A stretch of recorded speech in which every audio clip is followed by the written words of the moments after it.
Oke, kembali lagi di channel saya. Makasih buat kalian yang sudah mengklik video ini ya. Kali ini fakta terbaru, informasi terbaru terkait pagar laut ya kan. Kali ini rupanya ditelusuri, rupanya di dalamnya, di baliknya itu ada kader PDIP di dalamnya. Honoris ternyata ya.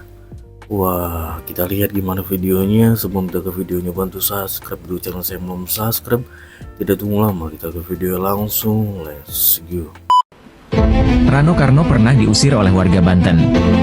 Pada Pernah tahun diusir di 2014, Banten ya? puluhan warga Banten berkumpul di depan pendopo gubernur diserang, menuntut agar Rano Karno hengkang dari kursi gubernur.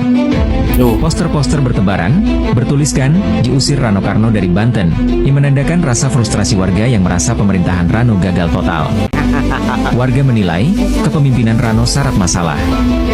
Ia dianggap tidak cermat dalam mengelola pemerintahan dan melibatkan keluarganya dalam berbagai proyek yang seharusnya untuk kesejahteraan rakyat. Kritik pun datang akibat kebijakannya yang tidak populer, seperti rotasi pejabat yang mendadak sehingga anggaran tak terserap optimal, penunjukan pengusaha tertentu dalam proyek pemerintah, hingga pemberian sanksi pada PNS bawahan tanpa menyentuh pejabat eselon. Aksi ini menjadi bukti bahwa masyarakat tidak puas dengan kinerja Rano yang dinilai minim prestasi. Masyarakat Jakarta perlu berhati-hati, memilih pemimpin tak hanya soal popularitas atau latar belakang artis. Jangan sampai terjebak pada pemimpin yang hanya lihai dalam gimmick tanpa bukti nyata perubahan.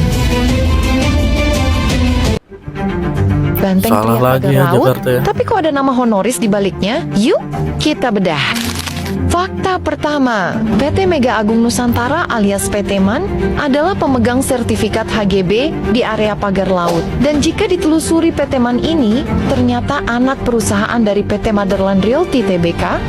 Fakta kedua, William Honoris sebagai direktur utama dan Luntungan Honoris sebagai komisaris utama. Luntungan Honoris ini diketahui merupakan ayah dari Charles Honoris, politisi PDIP. Itu dia. Gak main-main, PT MAN punya 268 bidang kafling di laut dengan luas mencapai 419 hektar. Selain PD MAN, ada PT Cikarang Listrindo yang punya 78 bidang seluas 90 hektar. Gak berhenti sampai di situ. Fakta ketiga, tokoh kunci, Abdul Rosid, Kepala Desa Segara Jaya. Dulu dia anggota DPRD dari PDIP. Pernah disebut di kasus Meikarta. Dan Abdul Rosid Itu punya lagi 4 ya. bidang kafling di laut seluas 43.000 meter persegi. Gila banget. Jadi pertanyaannya, selama ini mereka menyalahkan siapa? Benarkah ini perjuangan untuk nelayan? Atau ada agenda tersembunyi? Kok yang paling ribut justru yang menguasai laut? Jangan mudah termakan framing. Fakta ada di depan mata. Yang paling Tulis ribut pendapatmu di kolom komentar. Rupanya dia yang dalamnya.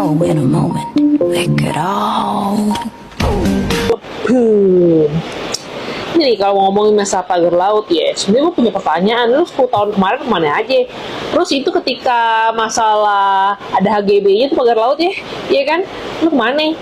Kan temenan tuh waktu itu sama Mulmul, kenapa nggak dikomplain sama Mulmul pada saat itu? Kenapa baru ikut ngoceh sekarang, ya kan? Terus kalau misalnya perkara LPG nih, perkara LPG baru-baru ini masalah masalah LPG melon itu udah masalah lama, baru ngomong sekarang, ya kan? Yang salah bukan masalah kebijakannya, tapi mekanisme pelaksanaannya. Dan lu seharusnya sebagai wakil rakyat itu sebenarnya sih mengkritik dan mengawasi ya mekanismenya, pelaksanaannya. Kan sebenarnya tujuannya baik untuk meregulasi subsidi yang ada di masyarakat supaya nggak salah sasaran.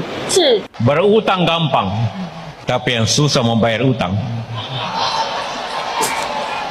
Dan Anies, Anda berutang sama PKS? Utang Anies Baswedan kepada Sandiaga Uno ketika Pilkada DKI Jakarta 2017 terungkap sebesar 50 miliar rupiah. Ya intinya kalau tidak salah itu perjanjian utang piutang barangkali ya. Siapa berutang, siapa yang diutangi? Ya pasti yang punya duit memberikan utang kepada yang tidak punya duit. Jadi Pak Sandi mengutangi Pak Anies? Kira-kira begitu, karena yang punya likuiditas itu Pak Sandi. Oke. Kemudian memberikan pinjaman kepada Pak Anies ya kan. Waktu itu Erwin Aksa itu kan tim pemenangan Anies Sandi waktu itu ya, itu kan sempat menyampaikan bahwa hubungan Mas Sandi dan Pak Anies, Mas Anies tuh waktu itu memang tidak baik karena ada masalah hutang piutang waktu Pilgub DKI. Itu bener nggak sih Mas? Jadi itu bagian dari sejarah dan saya tidak ingin memperpanjang lagi, tapi ini memberi pelajaran bagi saya untuk. Ini parah nih.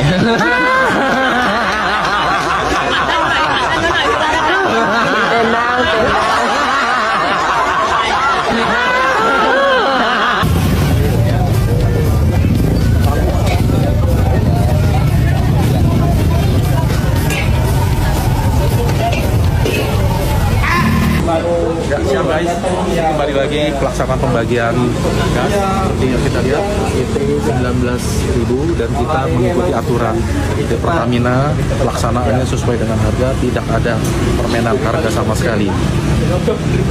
Kita lihat bagaimana ini tabung kosong dan bagian tabung isinya di dalam, bahkan disiapkan tempat duduk orang yang mau antri supaya mereka yang antri panas, kita siapkan tempat duduk. Semangat. Sup Pangkalan LPG 3 kilo toko Jeffrey. Mana Jeffrey-nya kita lihat ini. Ada sih di depan aja pada skor. Dari Pangkalan sehari jualan 19 tabung kira-kira ya. Paling banyak 19 tabung. Ambil dari Pangkalan berapa harganya? 16.000. Jual 19.000. Kemarin sempat nggak ambil. Sabar bang. Kemarin yang nanya-nanya banyak kok? Banyak ya? Oke, tapi sekarang alhamdulillah lancar ya? Alhamdulillah lancar. Ya bagus kalau begitu ya, mudah-mudahan lancar terus.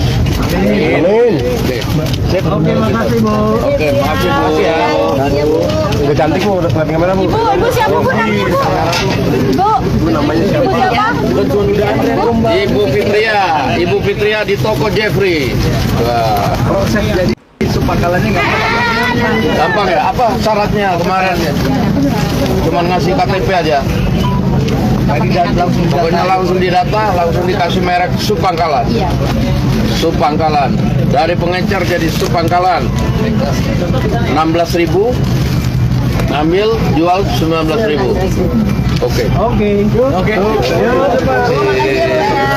Kelangkaan gas gara-gara dibatasi gitu gimana Bang Komeng? Ya kalau gas harus dibatasi, kalau nggak dibatasi ngebut terus.